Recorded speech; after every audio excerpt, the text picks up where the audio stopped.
अस्सलाम वालेकुम दोस्तों अगर आप मेरे इस चैनल पे नए हैं तो काइंडली मेरे इस चैनल को लाइक कीजिए, कमेंट्स कीजिए और सब्सक्राइब कीजिए ताकि मेरी नई से नई आने वाली वीडियोस आप तक पहुंच सके। तो दोस्तों, मुलाजमत का नाम जहन में आते ही काम और सिर्फ काम का ख्याल आता है और इसके बदले में मिलने वाली तनख्वाह एक इनाम की तरह महसूस होती है। मगर दुनिया में कुछ ऐसी अजीब व गरीब मुलाजमतें भी हैं जिनमें तनख्वाह के लाखों रुपए तो मिलते हैं मगर काम कुछ भी नहीं करना पड़ता। नंबर 1, बिस्तर पर सोने की नौकरी। दुनिया में कुछ ऐसे होटल भी हैं जो कि लोगों को सिर्फ और सिर्फ बिस्तर पर सोने की मुलाजमत की पेशकश करते हैं और इसके बड़ी रकम देते हैं।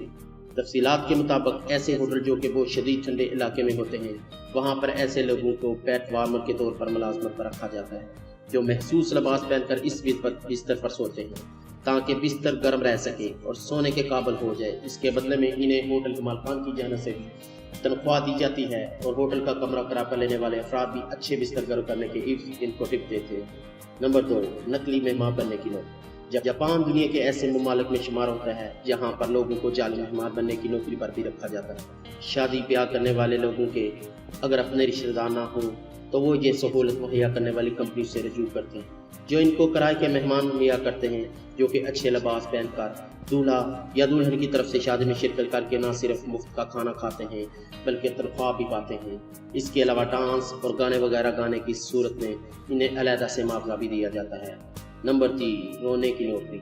ये नौकरी आमतौर पर जापान, चीन और कोरिया वगैरह इलाकों में दी जाती है। इसके अलावा इंडिया में भी कुछ इलाके ऐसे हैं जहाँ पर औरतों को ये मुलाजमत दी जाती है। किसी भी ऐसे घर में जहाँ पर कोई मर जाए इन प्रोफेशनल रोने वालों को बुलाया जाता है जो कि रोने वाले की मैयत पर बयान करते हैं और दूसरों को भी रुलाते हैं। इसके मुआवजे खाने और पीने और कपड़े लेते हैं। नंबर 4, टी शर्ट पहनने की नौकरी। अमेरिका के एक शहरी ने एक ऐसी वेबसाइट बनाई हुई है जिसमें मुख्तलिफ कंपनियों के स्लोगन वाली टी शर्ट पहनकर इनका पैगाम दिया जाता है। इसके लिए वो मुख्तलिफ अफराद को मुलाजमत पर रखता है जो कि ये टी शर्ट पहनकर कंपनी का पैगाम देते हैं। नंबर 5, जाली मुलाजम बनने की नौकरी। जैसे कि हम सब जानते हैं कि चीन अब एक बड़ी मुआशी ताकत बन चुका है, लिहाजा बहुत सारी अमेरिकी कंपनियां ऐसी हैं जो इन चीनी कंपनी से कारोबार वापस कायम करना चाहती हैं मगर अपने बजट की कमी के सबब अपने मुलाजम चीन नहीं बेच सकते। तो ऐसी कंपनियां इन गोरे अफराद का इंतखाब करती हैं जो किसी न किसी सबब चीन में मौजूद होते हैं। यह कंपनियां इन अफराद से रब्ता करके बिजनेस मीटिंग्स में इन अफराद को अपने नुमाइंदों की सूरत में भेजते हैं और इसके मुआवजे की अदायगी करते हैं।